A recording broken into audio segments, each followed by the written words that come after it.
Sweetheart, you're too soft to get what we do. Hell, I bet you think warfare's just a word on a recruiting poster. The voice cuts through the Friday night noise of the Anchor bar like a blade through silk. Fergus stands at the center of the room, beer bottle raised, grin wide enough to show teeth. Around him, 40 Navy SEALs in civilian clothes turn to watch, some already laughing, some waiting to see if the show gets better. Donatella doesn't look up from the glass she's drying. The bar rag moves in slow circles. Her breathing stays even. 4 counts in, 4 counts hold, 4 counts out. The kind of rhythm that doesn't come from yoga apps or meditation podcasts. The kind drilled into muscle memory when staying calm means staying alive. It's 10 p.m. on a Friday, 300 meters from the Nisablar base gate. The Anchor's been the unofficial SEAL watering hole for 15 years. Wood paneling dark with age. Neon beer signs casting red and blue across faces that have seen sand and salt and things they don't talk about in mixed company. Tonight the place is packed shoulder to shoulder, music thumping from speakers that have blown out twice and been duct-taped back together. The smell of spilled lager and fried jalapeno poppers thick in the air. Fergus takes a step closer to the bar. 26 years old. SEAL Team 3. The kind of operator who's good enough to stay alive but not seasoned enough to know when his mouth is writing checks, his skill set can't cash. He's wearing a faded band shirt and jeans. Dog tags visible against his chest because he likes people to know. "I'm serious," he continues, louder now, playing to the crowd. "You pour drinks and wipe tables. What could you possibly understand about downrange operations? About making calls when everything's on fire and your brothers are bleeding?" Brett joins in from the pool table. 27. Hollywood, they call him because he can't resist an audience. "She probably thinks SEAL stands for SeaWorld, you know, the aquarium show with the tricks." Laughter rolls through the room.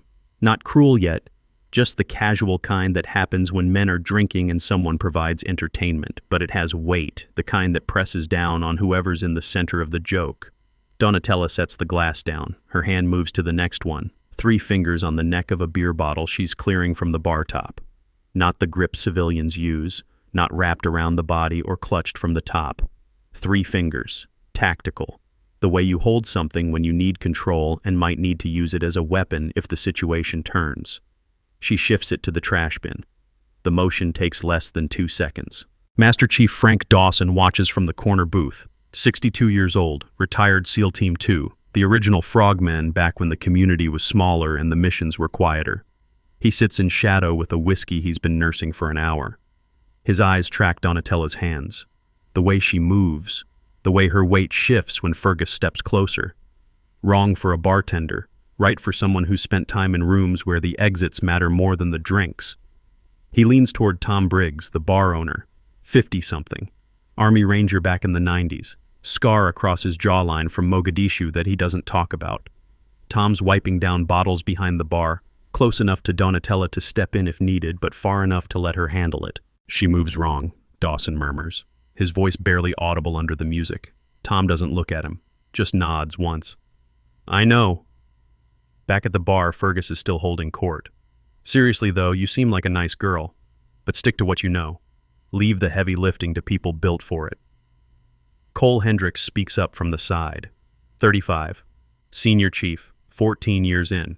The kind of operator who's survived long enough to know ego kills more people than bullets. He's leaning against the jukebox with his arms crossed, watching Donatella with interest that's different from the others, not mocking, curious. "You know what suppressor means, sweetheart?" Fergus asks. "Or do you call it a silencer like in the movies?" Donatella reaches for another glass. Her voice comes out quiet, flat. "Suppressor reduces acoustic signature. Silencer's Hollywood terminology.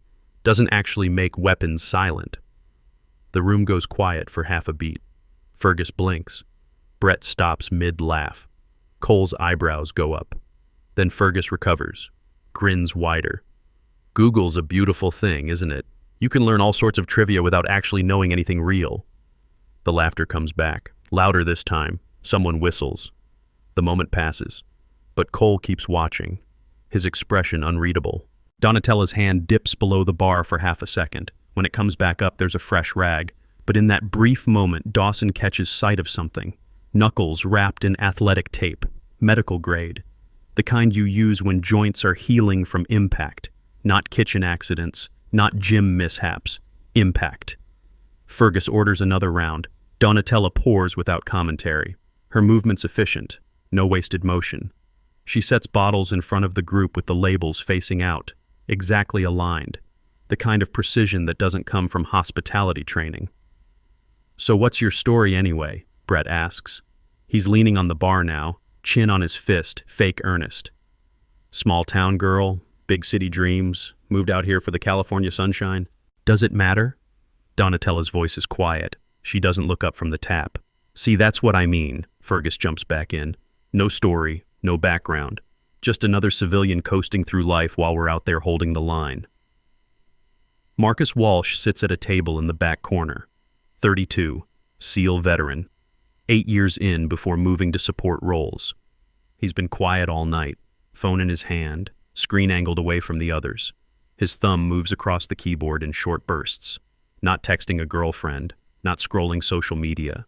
The motion is too deliberate, too focused. No one notices. All eyes are on Donatella. "You know what the real issue is?" Fergus sets his empty bottle down hard enough to make a sound. "People like you don't get that there's a cost. Every mission, every deployment, we pay it so you can stand here safe and comfortable, judging us from behind your bar." "I'm not judging anyone," Donatella says. Still quiet, still calm. The rag in her hand keeps moving in circles across the wood. "Sure you are. I can see it in your eyes. You think we're just meatheads, knuckle draggers who couldn't hack college, so we joined the military. I never said that. You don't have to say it. It's written all over your face." Cole pushes off from the jukebox. "Fergus, give it a rest." "Why?" "She's the one acting like she's better than us. I think you've had enough for tonight." Fergus spins on him. "Don't pull rank on me at a bar, Senior Chief. We're off duty. And you're getting sloppy." The tension spikes. For a moment, it looks like it might turn into something else. Then Fergus laughs, throws his hands up. Fine. I'm just saying what everyone's thinking. But sure, let's all pretend the bartender's feelings matter more than reality." He turns back to Donatella. "No hard feelings, sweetheart. Just calling it like I see it."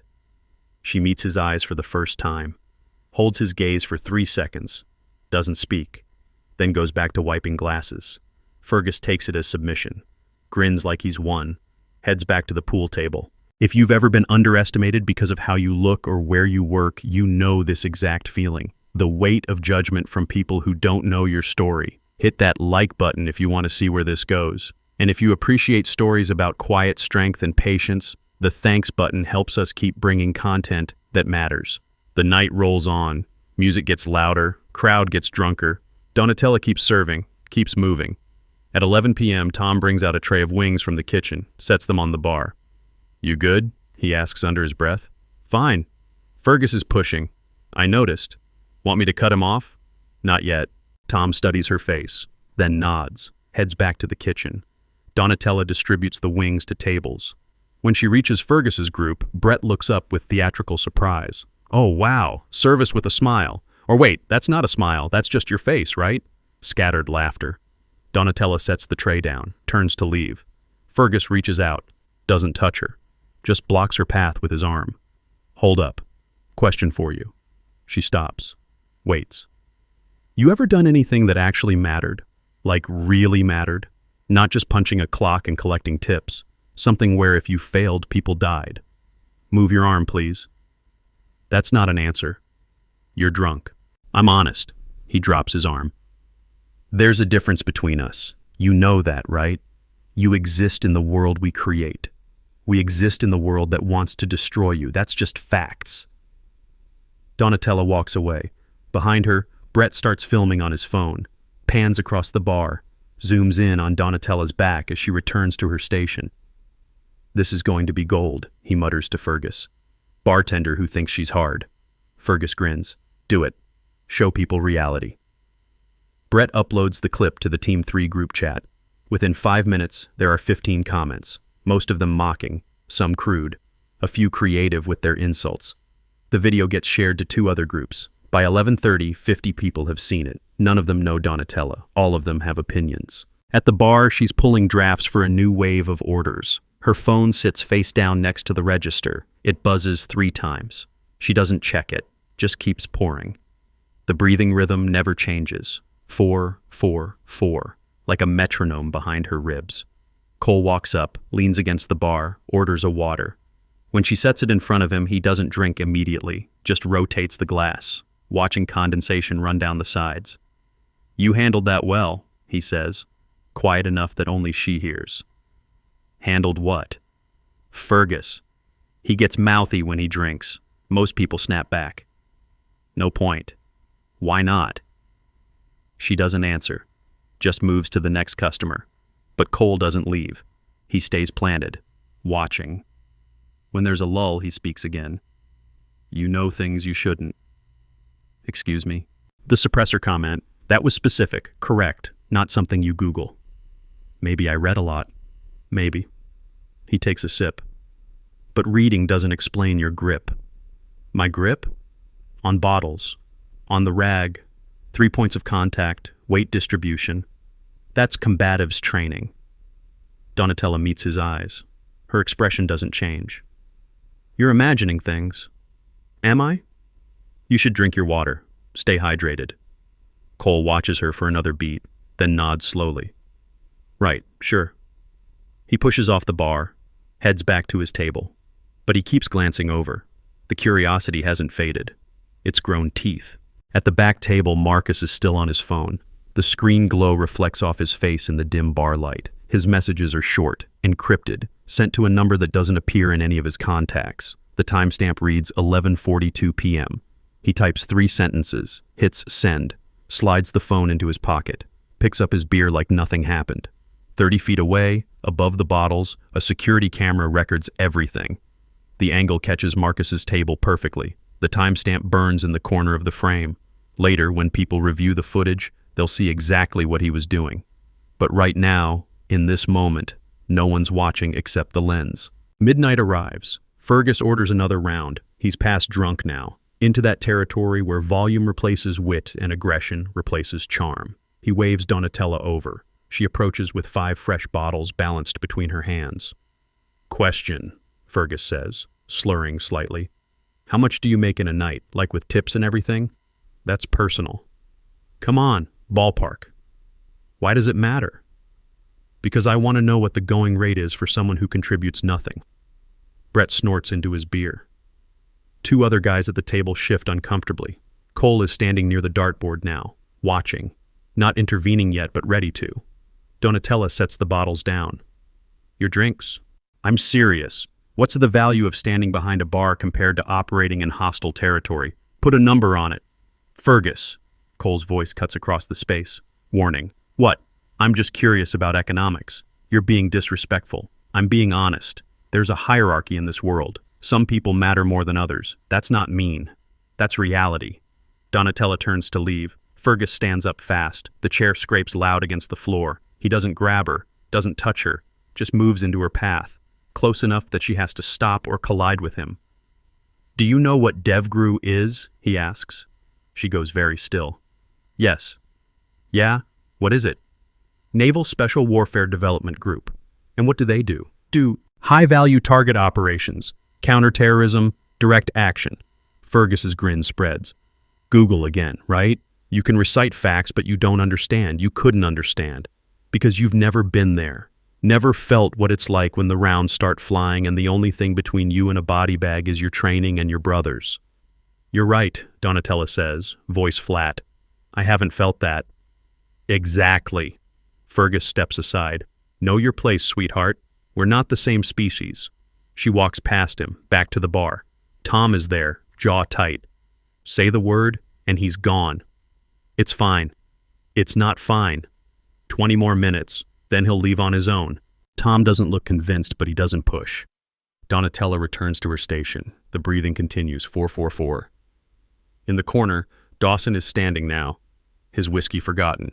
He's moved closer, within 10 feet of the bar. His posture is different, alert, the way old warriors get when they smell smoke before seeing fire. 15 minutes later, Brett is back at the bar. He leans across the wood, phone in hand. "Hey, so people are loving that video. You're like a meme now, the bartender who thinks she knows things." Donatella doesn't respond. "Want to make it more interesting?" Brett continues. "Bet you $200 you can't do 20 push-ups." Real ones, not girl push-ups. Full military standard. I'm working. Come on, $200. That's good money for 30 seconds of effort. Or are you scared? Cole appears at Brett's shoulder. Let it go. Why? It's just a friendly bet. It's harassment. It's economics. She wants to prove she's tough. Here's her chance. Donatella wipes her hands on her apron, looks at Brett, then at the floor space near the jukebox. Clear that area. Brett's eyes go wide. Seriously? You offered. I'm accepting. The room goes electric. Word spreads fast. Within 30 seconds, there's a crowd forming. Someone moves chairs. Someone else turns down the music. Fergus pushes to the front, grinning like it's his birthday. This is going to be good. Donatella walks to the cleared space, removes her apron, folds it carefully, sets it on a chair. She's wearing a black shirt, jeans, work boots, nothing fancy, nothing tactical. She drops into position. Hands shoulder-width apart, back straight, feet together. On your count, she says. Brett starts recording. Okay, go. She performs 25 push-ups. Perfect form. Elbows tight to her body, chest touches the floor every rep. Breathing controlled. No shaking, no struggle. At 20, she could have stopped. She does 5 more, then rises to her feet, brushes dust off her hands. The room is silent for 3 seconds, then scattered applause, a few whistles. Cole is nodding slowly. Dawson has moved even closer. His eyes are locked on Donatella's hands, the way she controlled her descent, the way she exploded up. That's not gym fitness. That's operational conditioning. Brett lowers his phone. Okay, that was actually impressive. My $200, Donatella says. Yeah, sure. He pulls out his wallet, counts bills, hands them over. Where'd you learn to do that? Practice? Fergus steps in. Beginner's luck. Push-ups aren't combat, they're just exercise. Then why'd you challenge her? Cole asks. To prove a point. She can do push-ups. Great. Doesn't mean she understands what we do. You're moving goalposts, Cole says. I'm maintaining standards. The crowd starts dispersing. Show's over. People return to drinks and conversations, but the energy has shifted. Donatella is no longer just the bartender. She's something else. Not clear what, but different. Brett uploads the push-up video to the group chat. Comments start rolling in immediately. Half impressed, half skeptical. Someone posts, bet she's prior service. Someone else replies, receptionist maybe. Donatella puts her apron back on, returns to the bar. Tom gives her a look that says, we need to talk later, but doesn't say it out loud. She nods slightly. Message received. Cole approaches again, orders another water, waits until she sets it down before speaking. How long were you in? I'm not military. Don't insult my intelligence. She doesn't answer. You know terminology. You have conditioning, you move with situational awareness. You're either currently serving or you got out recently. Believe what you want. Why lie about it? I'm not lying. You're making assumptions. Cole studies her. If you were in, why hide it? Most veterans are proud. Maybe I'm not most veterans. Or maybe there's another reason. He leans closer, voice dropping. You know what NCIS does? Investigates military crimes. They've been sniffing around the base. Questions about OPSEC leaks. Information ending up in places it shouldn't makes people nervous. Why are you telling me this? Because your timing is interesting. You showed up 3 months ago, right when the investigation started. You don't talk about yourself. You deflect questions.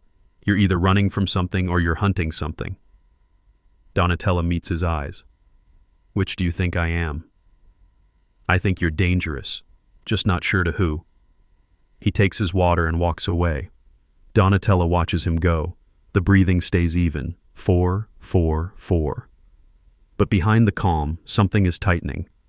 Cole is smart, more observant than Fergus, more patient than Brett. If he keeps pushing, the timeline accelerates. Operation parameters shift. She needs Marcus to make his move before the scrutiny becomes a problem. At 12:30 a.m., Fergus is arguing with another SEAL about range qualification scores. His voice carries across the room, loud, antagonistic. He's past the point of filter, just raw ego and alcohol. I'm telling you, standards have dropped. They're letting people through who shouldn't pass. Participation trophy generation ruining everything.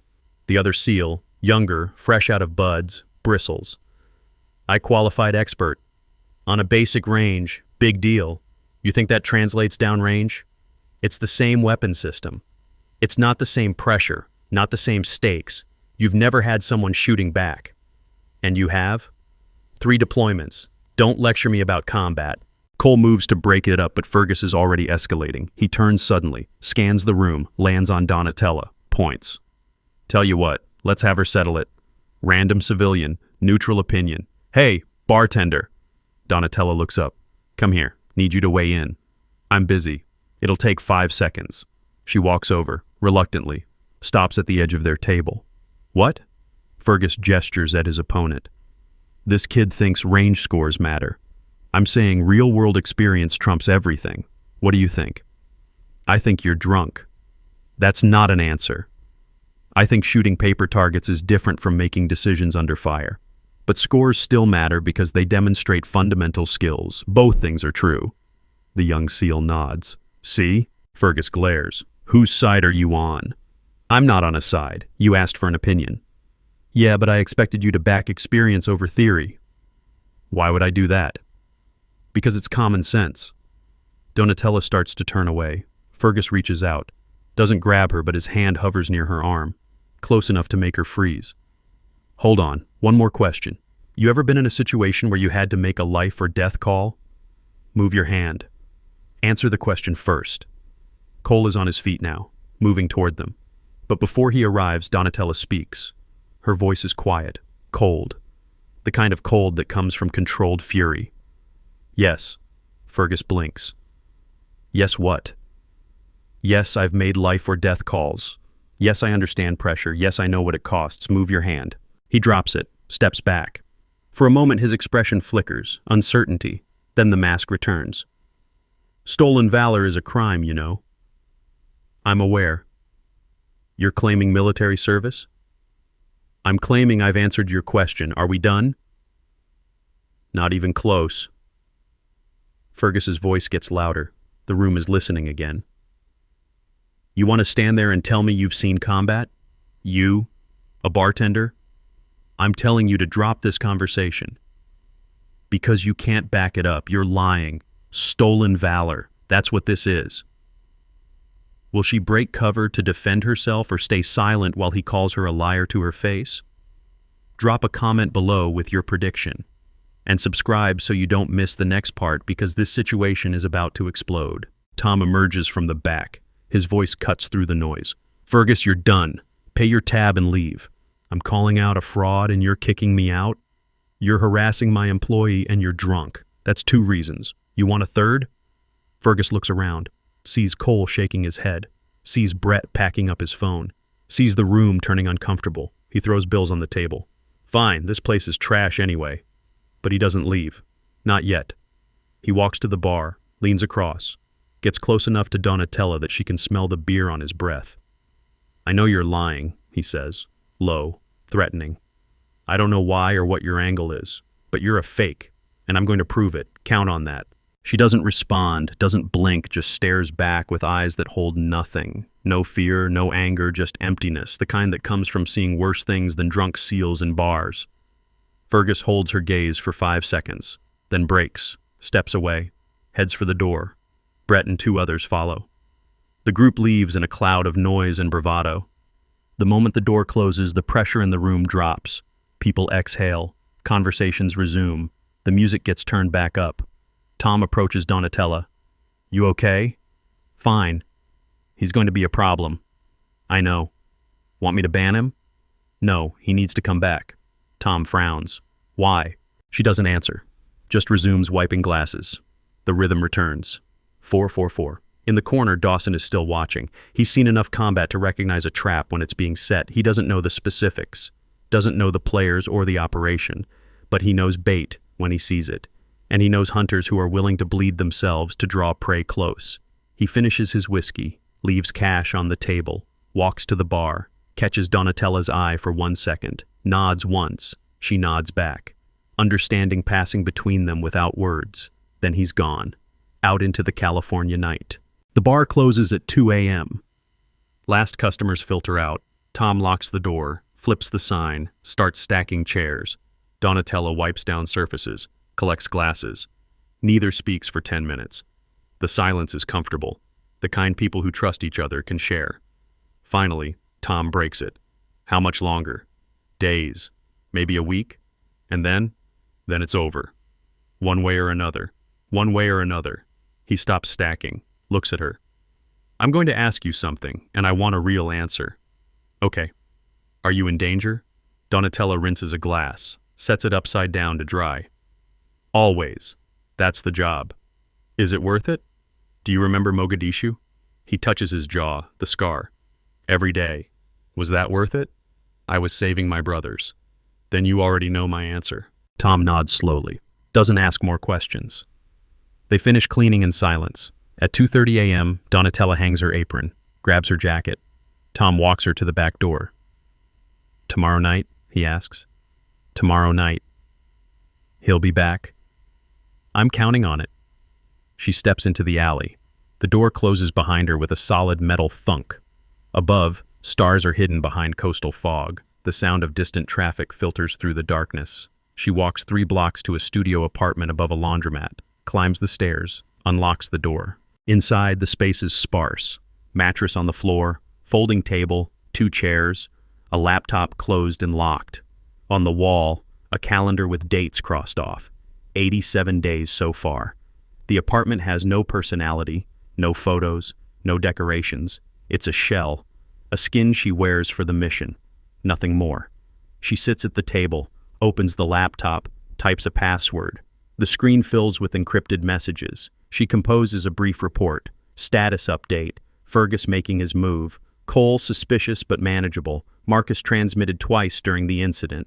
Timestamps attached. She hits send. The message vanishes into the digital dark. Then she stands, removes her shirt. In the bathroom mirror, under fluorescent light, her reflection stares back. The tattoo is visible. Center of her chest. Devgru Trident. The scar tissue from an IED runs along her ribs like a roadmap of past decisions. She touches it gently. The flesh is healed but still tender. Some wounds close. Some don't. You learn to carry both. She showers, dresses in shorts and a tank top, lies on the mattress, stares at the ceiling.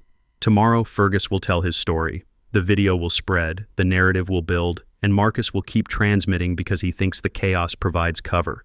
He doesn't understand that chaos is the point, that every insult, every challenge, every moment of public humiliation is designed to make him comfortable, to convince him the operation failed before it started, that the bartender is just a bartender, soft, civilian, no threat at all. She closes her eyes. 4, 4, 4. The breathing follows her into sleep. Saturday arrives with coastal fog and the weight of unfinished business. Donatella wakes at 6 a.m., runs 5 miles through empty streets, returns to the apartment, showers, eats oatmeal standing at the counter, checks encrypted messages, 3 new ones overnight, command confirming resources in position, NCIS ready to move on her signal, timeline compressed. Marcus transmitted 4 times after leaving the bar, each message tracked, each recipient identified. The network is bigger than one operator, but Marcus is the anchor. Pull him and the rest unravels. She dresses for the shift, black jeans, black shirt, boots with grip, hair pulled back tight. In the mirror, she practices the face. Calm, neutral. The mask civilians wear when they don't know danger is standing next to them. It takes effort now. 3 months of wearing it and the seams are starting to show. But tonight is the last night. One way or another, the operation concludes. At 4 p.m., she walks to the anchor. Tom is already there, prepping the bar, slicing limes, stocking beer. He looks up when she enters. Big night, he says. Last night. You sure? Marcus transmitted again. He's confident, thinks the chaos yesterday gave him cover. He'll do it again tonight. Commander Hayes has the net ready. We just need him to transmit one more time with enough people watching. Tom sets down his knife. And if Fergus doesn't show? He'll show. Ego won't let him stay away. What if it goes sideways? Then I adapt. He studies her face, looking for cracks, finds none. You're cold when you're working. I have to be. Just remember there's warmth on the other side. Don't forget how to find it. She ties on her apron. I won't. The evening shift starts slow. Regulars trickle in, sailors from the base, contractors. civilians who like the military atmosphere without the commitment. Donatella serves drinks, makes small talk, watches the door. At 8 p.m., the Saturday crowd arrives, louder than Friday. More energy. People looking to blow off steam after a long week. Music gets turned up. Pool tables fill. Dartboards occupied. At 9:30 p.m., Fergus walks in. Brett and 3 others trail behind him. They grab a table near the back, order a round. Fergus scans the room, spots Donatella, grins, says something to Brett that makes the group laugh. She watches from the corner of her eye, keeps serving. The breathing stays controlled. 444. Cole arrives 20 minutes later, sits at the bar, orders whiskey neat. He doesn't acknowledge Fergus's group, just sips slowly, watching the room with the attention of someone who's learned to read danger in body language and silence. "Thought you might take a night off," he says to Donatella. "Bills don't pay themselves." "Fair enough." He rotates his glass. "You know Fergus is telling everyone you claim stolen valor." "I know. That's a serious accusation." "It is. You could clear it up, show proof of service if you have it." "I could. But you won't." "No." "Why not?" She meets his eyes. "Because the people who need to know already do, and the people making accusations wouldn't believe evidence anyway. They've decided what's true. Facts won't change that." Cole nods slowly. Spoken like someone who's dealt with this before. Spoken like someone who's tired of performing for strangers. He raises his glass. "I'll drink to that." Across the room, Fergus is getting louder. 3rd beer in 30 minutes. His voice carries over the music. "I'm telling you, it's insulting." She stands there acting like she's been through hell. Meanwhile, real operators are actually doing the work.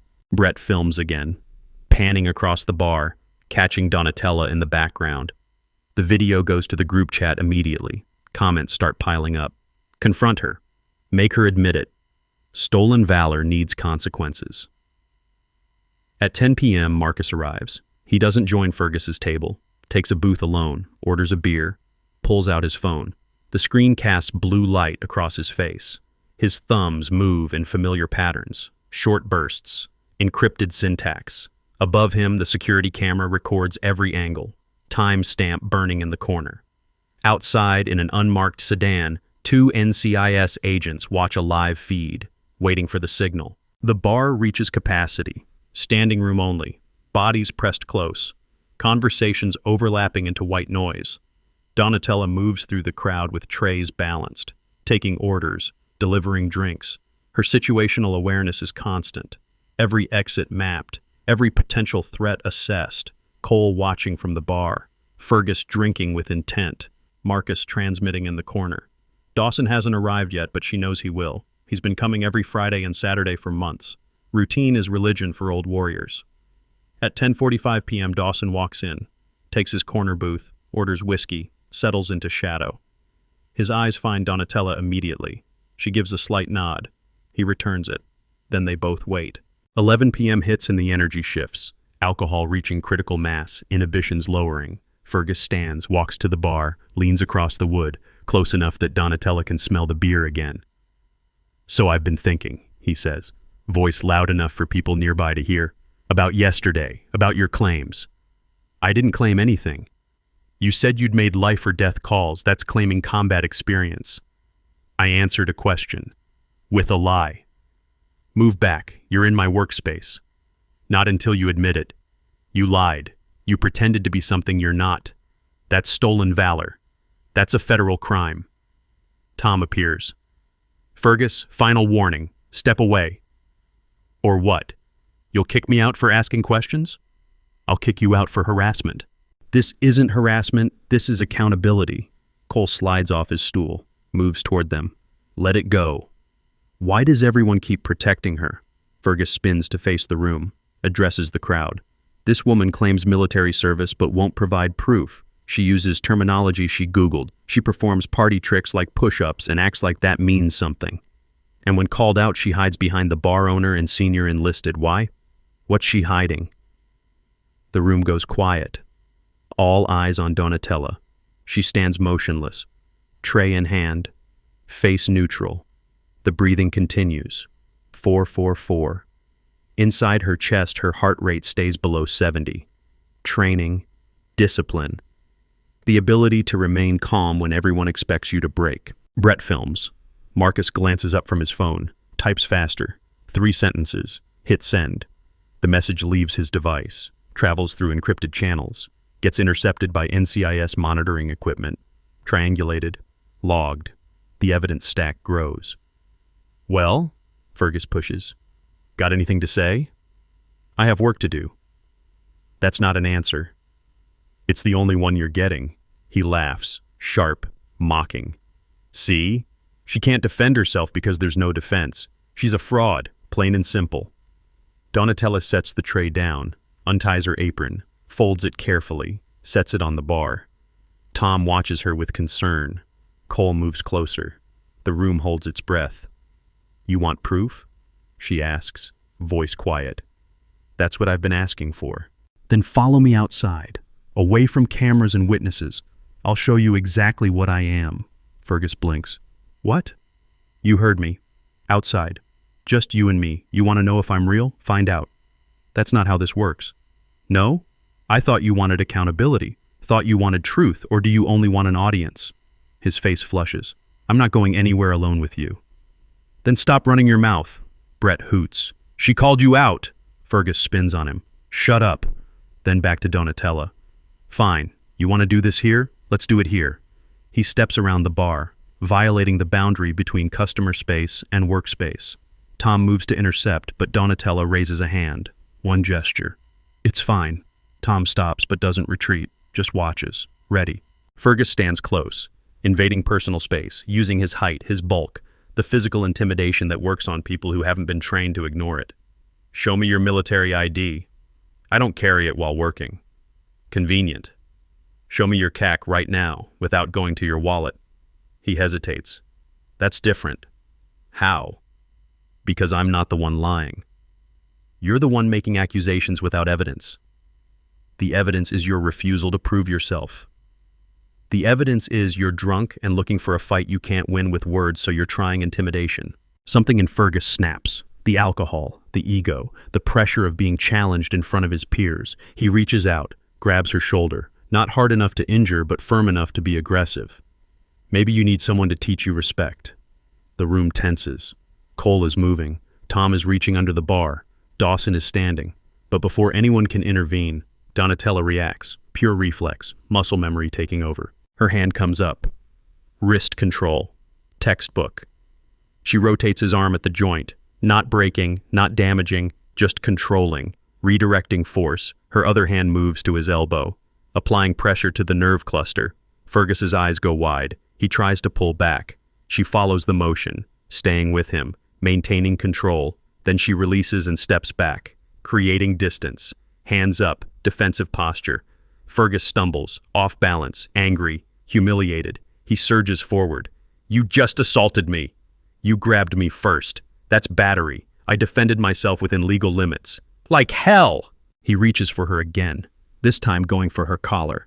Intent clear. He's going to grab fabric, pull her close, prove his dominance through physical force. His hand closes on her shirt, grips tight, yanks hard. The fabric tears, not a small rip, a long diagonal tear from shoulder to chest. The sound cuts through the bar noise. Brett's phone captures everything. The crowd gasps. Fergus is holding torn fabric in his fist. Donatella stands with her shirt ripped open, exposing skin, exposing scars, exposing the tattoo. Center of her chest. Clear under the bar lights, DevGru trident, the symbol unmistakable, eagle-clutching anchor and trident and flintlock pistol. The ink dark against pale skin. Professional work, military precision. And surrounding it, running down her ribs, the scar tissue from shrapnel. Raised, textured, the kind of damage that comes from explosives.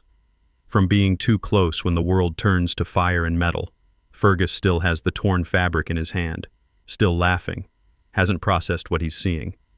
There, now everyone can see you're just another. Stand down!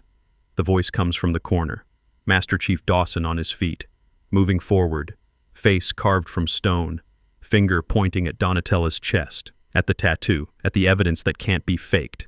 That's a DevGru trident. Stand down, son.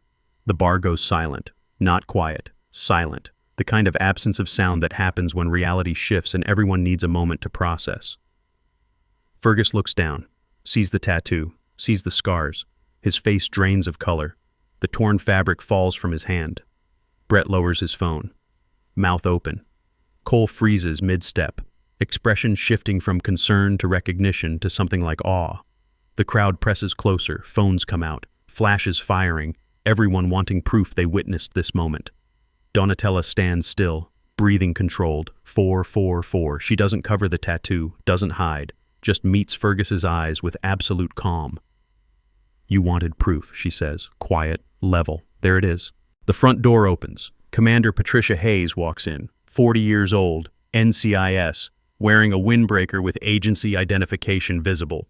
Two agents flank her. They move through the crowd with authority that parts bodies like water. "Operation concluded," Hayes announces, voice carrying to every corner. "Nobody moves. NCIS investigation in progress." Cole snaps to attention. Muscle memory. "Ma'am." Hayes nods at him. Then her eyes find Marcus. He's standing now, phone in hand, face pale. He starts toward the back exit. One of the agents intercepts, blocks his path. "Sir, stay where you are. I'm not involved in whatever this is." "Sir, we have footage of you transmitting classified information during this incident and 4 other occasions over the past 3 months. Put the phone on the table and place your hands where I can see them." Marcus looks at the phone, looks at the exit, calculates his options, finds none, sets the phone down, raises his hands. The agent moves in, handcuffs, Miranda rights. The process, mechanical and practiced. Hayes walks to the bar, looks at Donatella, at the torn shirt, at the tattoo, at the scars. "Good work, Petty Officer Harper. We got him." The room explodes. Voices overlapping, questions shouted, phones recording from every angle. Hayes raises a hand. "Everyone who's not law enforcement, exit the building now. This is an active crime scene." Tom starts herding people toward the door. They go reluctantly, still filming, still trying to capture more. Brett is pulled along with the crowd, phone still recording until an agent makes him stop. Cole remains, senior enlisted privilege. He approaches Donatella carefully, like approaching something dangerous that might still be friendly. "Petty Officer Harper," he says, testing the name, the rank. "Senior Chief." She acknowledges him properly now, the pretense gone. "DevGru?" "Intelligence support, attached to teams for 3 years. 1 deployment went bad, IED in Helmand Province, took shrapnel, medical discharge but retained clearance for specialized operations." Like undercover work. Like undercover work. Cole looks at Fergus, still standing there, still processing. "You grabbed a DevGru operator and called her stolen valor." Fergus can't speak, just stares. "That might be the dumbest thing I've seen in 14 years of service," Cole continues. "And I watched a boot camp private try to eat an MRE flameless heater." Hayes pulls out a tablet, displays footage, bar camera angle showing Marcus, timestamps visible, his fingers moving across the phone screen, encrypted messages sent during each major incident, during yesterday's confrontation, during tonight's escalation, using the chaos as cover, thinking no one was watching. "Marcus Walsh," Hayes reads from her notes, 8-year veteran, currently assigned to logistics support, has access to shipping schedules, personnel movements, equipment manifests, been selling information to a foreign intelligence contact for 18 months. We've been tracking the network for 6 months, needed to identify the source. That's where Petty Officer Harper came in. She gestures at Donatella. 3 months ago, she volunteered for an undercover operation, took a job at this bar, played the civilian, let herself become a target. Why? Because we knew the source was a SEAL or SEAL adjacent, someone who frequented this establishment, someone who felt comfortable transmitting from this location. We needed him to feel safe, to get sloppy, to transmit during documented incidents where we could prove intent and capture content. Dawson approaches, stands next to Cole. His old eyes take in the tattoo, the scars, the evidence of service and sacrifice. "I recognized her grip first night," he says. "Told Tom. He confirmed she was working a job. Asked me to keep quiet." Tom nods. Hardest 3 months of my life, watching her take abuse, knowing why, knowing I couldn't stop it, Hayes continues. Every insult, every challenge, every moment of public humiliation was designed to create chaos, to make Marcus think he had cover, to make him comfortable enough to transmit real time, and it worked. We have 4 separate instances of him sending classified information during incidents involving Petty Officer Harper. That's pattern, that's intent, that's enough for court-martial. This is how justice works when it's done right. Not with explosions or dramatic speeches, with patience and precision and people willing to sacrifice their dignity for the mission. If this story hit you different, hit that share button. Let people see what real operators look like. And stay tuned, because there's one more piece to this puzzle. Cole turns to Fergus. You understand what you did? Fergus nods weakly. You assaulted a federal agent conducting an undercover operation. You destroyed government property. Cole points at the torn shirt. And you did it on camera in front of 40 witnesses while being specifically warned by multiple senior enlisted to stand down. What happens next is out of my hands, but if I were you, I'd be calling a lawyer. Hayes pulls Fergus aside, reads him his rights, not arresting him yet, just documenting, gathering statements. He cooperates mechanically. Shock overriding ego. Brett is brought back in, also interviewed, also cooperating. The magnitude of what they stumbled into settling over them like weight. Donatella excuses herself, goes to the back room, changes into a spare shirt Tom keeps for emergencies. When she returns, Hayes is finishing with Marcus. The agent is being escorted out, head down, hands cuffed behind his back, the phone bagged as evidence. We'll need your statement, Hayes says to Donatella. Full debrief, but that can wait until tomorrow. Tonight you've done enough. Did we get the network? Marcus was the anchor. Once we flip his contacts, we'll roll up the rest. You gave us everything we needed. Donatella nods. The relief doesn't show on her face. Can't. The operational mask is still in place, but inside something unclenches. 3 months of tension releasing all at once. Cole approaches again. Can I ask why you didn't tell me? Your reputation is solid, but reputations can be covers. I couldn't risk it. Fair. He extends his hand. For what it's worth, you're tougher than half the operators I've served with, and that's not a compliment I give lightly. She shakes his hand, grip firm. Thank you, Senior Chief. Call me Cole. We're off duty now. Dawson joins them. That tattoo, Helmand Province, 2014? 2013. I know someone who was there, Team 2. Said they worked with Intel support who saved 6 operators when an ambush went sideways. Stayed calm under fire, called in air support while treating wounded. That you? Donatella meets his eyes, doesn't confirm, doesn't deny, just holds his gaze. Dawson nods. Yeah, that's you. Don't need to say it. I can see it. The bar empties over the next hour. NCIS finishes processing the scene, takes statements, collects evidence. Hayes gives Donatella a card. Report to the office Monday morning, 0900. We'll do official debrief then. Take the weekend. Decompress. You've earned it. What about Fergus? He'll face administrative action, assault, destruction of property, conduct unbecoming, but given the circumstances and the fact you were undercover, the command will likely go lenient. Counseling, probation, maybe mandatory training on judgment and alcohol. He's not the real target here. Marcus is. And the video? Brett posted footage. Already scrubbed. NCIS contacted the platform, national security justification. The footage is classified now. Anyone who shared it gets a visit from agents with very serious faces. By Monday morning, it'll be like tonight never happened, officially. Donatella nods, understanding. The operation stays quiet. The network gets rolled up behind closed doors. Marcus faces military justice away from public eyes. Business as usual for the world of secrets. By 2 a.m., the bar is empty except for Tom and Donatella. They clean in silence, the routine familiar, comforting. When the last glass is put away, Tom pours 2 whiskeys, slides one across to her. You did it, he says. We did it. Couldn't have worked without you. Still, 3 months of abuse. I don't know how you didn't break. I wore their contempt like bait, she says quietly, the words coming easier now that the mission is over. Had to let him feel safe enough to transmit during chaos. Every insult made him comfortable. Every challenge convinced him I was weak. No threat. Just a bartender who couldn't possibly understand his world. That was the whole point. Make him underestimate me so completely he'd get sloppy. Tom sips his whiskey. Did you ever want to blow your cover? Just shut Fergus up? Every single day. But the mission mattered more than my ego. Marcus was selling information that put real operators at risk. If showing weakness for 3 months meant stopping that, it was worth it. Still, that tattoo reveal, the look on Fergus's face. Yeah, a small smile. The first real emotion she's shown all night. That was satisfying. They finish their drinks, lock up the bar, stand in the alley under coastal fog. Tom looks at her. What's next for you?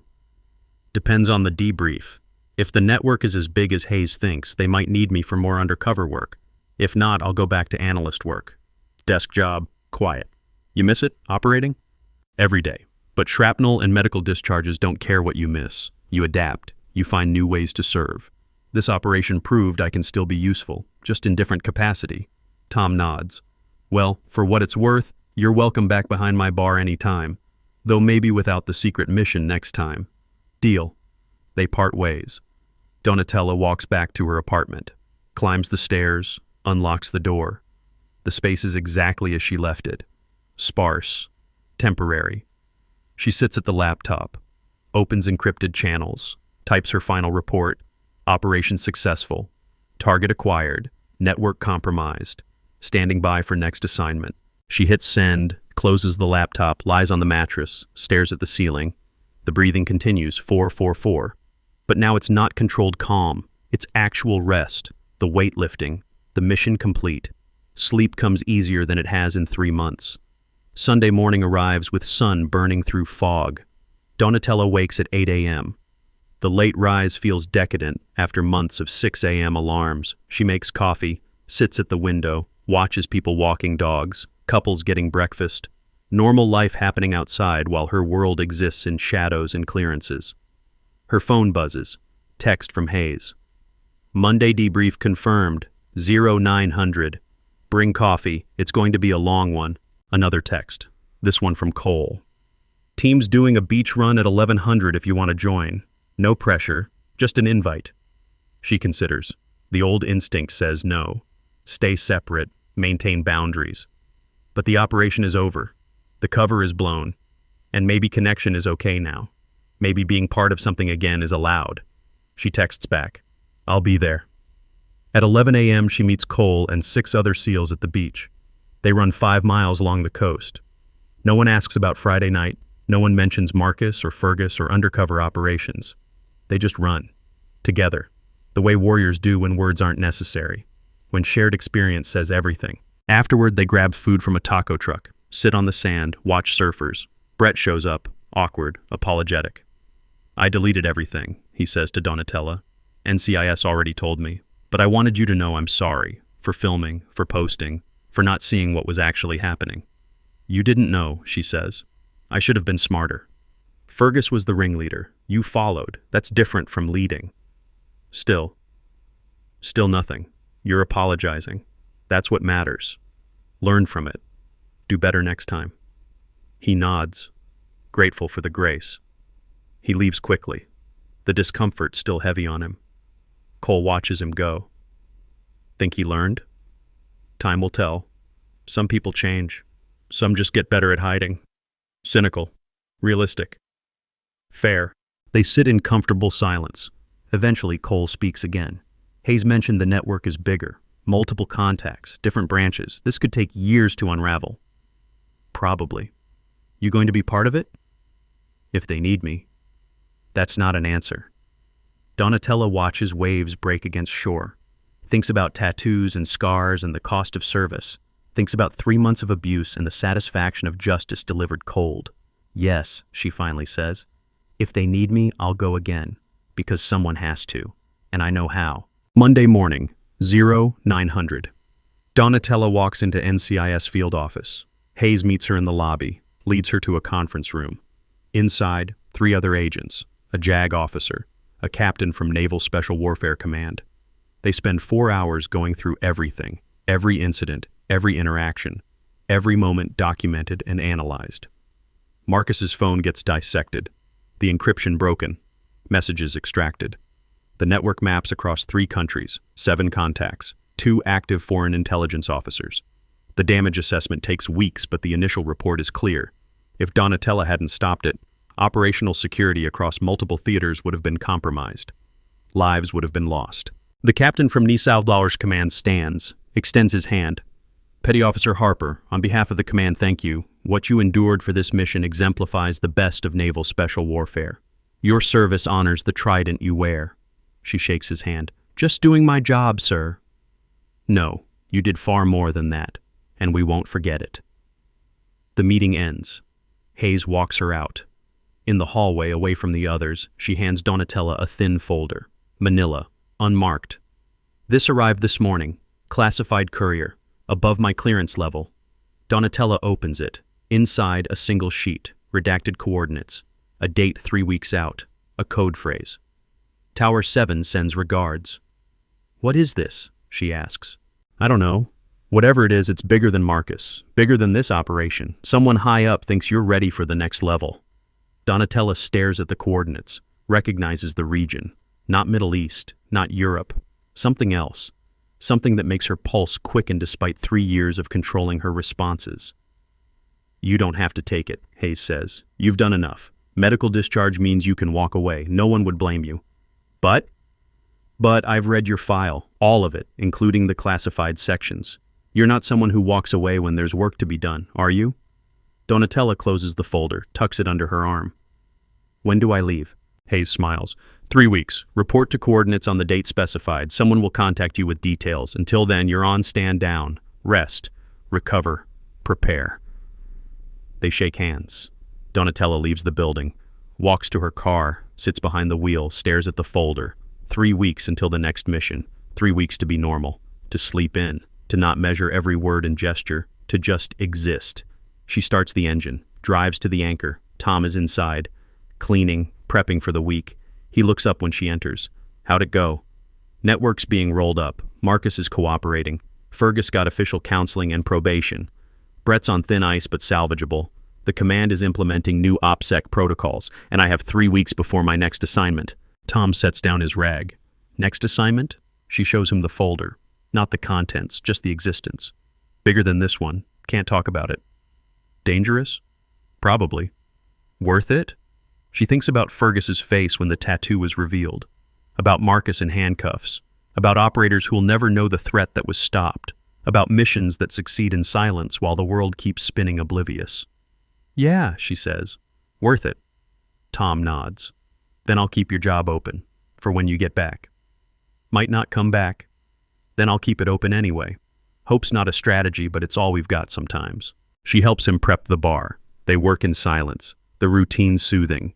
At 6 p.m., customers start arriving. The same crowd, different energy. Word has spread despite NCIS scrubbing footage. Rumors circulating. The bartender who was actually undercover DevGru, the operator who played weak to catch a traitor. Details are wrong, but the legend is building. People treat her differently now. Respectful, curious, keeping distance. She serves drinks with the same efficiency, answers questions with minimal words, deflects personal inquiries. The mask is different, but still present, still necessary. At midnight, Dawson walks in, takes his corner booth, orders whiskey, waits until she brings it before speaking. I heard you're leaving. News travels fast. Small community, people talk. He sips. Where to? Can't say. Dangerous? Can't say that either. But you're going. Yes. He looks at her for a long moment, seeing past the surface, reading the signs that decades of experience taught him to recognize. You're hunting something. Can't confirm that. Don't have to. I know the look. Had it myself back in the day, when the mission mattered more than comfort, more than safety, more than the normal life everyone else got to have. He raises his glass. To the ones who hunt in silence, may your aim be true. She raises her water bottle, touches it to his glass. To the ones who see us and keep our secrets.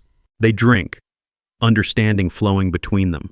The unspoken bond of people who've served in shadows, who've sacrificed pieces of themselves for missions that never make headlines, who measure success in lives saved rather than medals earned. The weeks pass, Donatella trains, runs, shoots at private ranges, studies languages, memorizes details that might matter. The apartment stays sparse. No point decorating. She won't be back. This chapter is closing, the next one opening. On the last Friday before she leaves, the anchor throws an unofficial goodbye. Not announced. Not official, just people showing up. Cole brings the team. Brett shows up sober with an actual apology that sounds rehearsed but genuine. Tom cooks burgers in the back. Dawson holds court in his corner, telling stories about the old days when operations were run on paper and luck. At midnight, Donatella stands outside in the alley, taking a breath. Hayes finds her there. "You ready?" "As I'll ever be." "Second thoughts?" "Every minute, but I'm going anyway." Hayes hands her a new phone, encrypted. "Contact information for Tower 7. Use it when you arrive at coordinates. They'll brief you in person. Everything else you need to know will come after that." What am I walking into? Something that makes Marcus look like small potatoes. A network that spans governments, that has reach into places we thought were secure. We need someone who can blend, who can endure, who can stay cold when the world is burning around them. That's you. Donatella pockets the phone. "Why me? There are other operators, ones without medical discharges." "Because you proved something Marcus and Fergus and everyone else who underestimated you never understood. Strength isn't noise.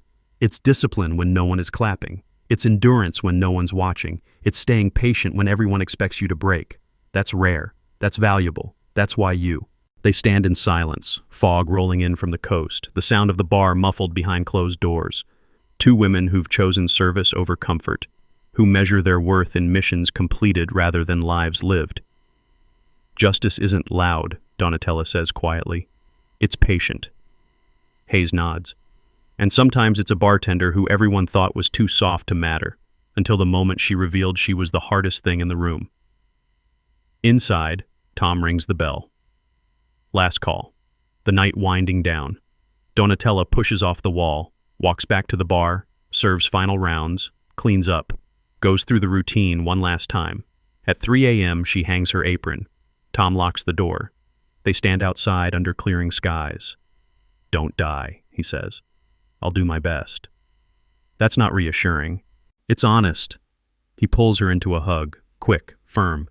Make them pay. Whatever you're hunting, make them pay for every operator they put at risk, for every secret they sold, for every life they gambled with. Be the justice they never saw coming. She steps back. That's the plan. 3 days later, she boards a plane, the folder in her bag, the coordinates memorized, the mission briefing waiting at the other end. She doesn't know exactly what's coming, doesn't know if she'll succeed, doesn't know if she'll survive. But she knows why she's going. And that's enough. The plane lifts off, California coastline falling away below, the anchor bar somewhere down there. Tom probably opening for the day. Dawson maybe planning his Friday visit. Cole running morning PT with the team. Fergus learning to be better. Brett trying to do the same. Marcus facing justice in a courtroom he'll never leave. And Donatella, flying toward the next mission, the next fight, the next moment when someone will underestimate her and discover too late that softness was never weakness. It was patience, waiting for the exact right moment to strike. The notebook comes out. She writes one line, not for any report, not for anyone else, just for herself. A reminder of what she's learned, what she's become. They thought silence meant surrender. They were wrong. The plane levels at cruising altitude. She closes the notebook, stares out the window at clouds stretched endless below.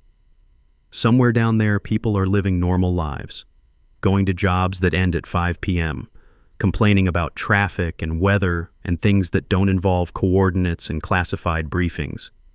She used to envy that, the simplicity, the safety, the ability to exist without constant calculation of exits and threats. Not anymore. 3 months behind a bar taught her something valuable. Comfort is a luxury warriors can't afford. Every smile she forced while being mocked, every insult she absorbed without response, every moment she stood there playing weak while tracking Marcus's transmissions, all of it was preparation, not just for that mission, for this one, for every one that comes after. The shrapnel scars ache when pressure changes, phantom pain from wounds that healed wrong. Medical discharge papers say she's not fit for combat operations. But paperwork doesn't understand that some people aren't built for retirement. That some fights don't end just because the body gets damaged. They just change shape, become quieter, more precise, less about physical strength and more about the kind of endurance that comes from refusing to break when breaking would be easier. Tower 7. The name means nothing yet. By next week, it'll mean everything. Another network, another threat, another room full of people who will underestimate the woman in front of them, who will see civilian clothes and calm demeanor and assume weakness. Let them. She's learned the most dangerous operators aren't the ones who announce themselves. They're the ones who wait, who watch, who let arrogance blind their enemies until the moment the trap closes. The flight attendant offers drinks. Donatella orders water, sips slowly. The breathing rhythm continues. 4, 4, 4.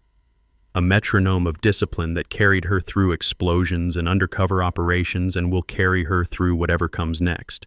Justice isn't loud, it's patient. And patience, she's learned, is the sharpest weapon of all.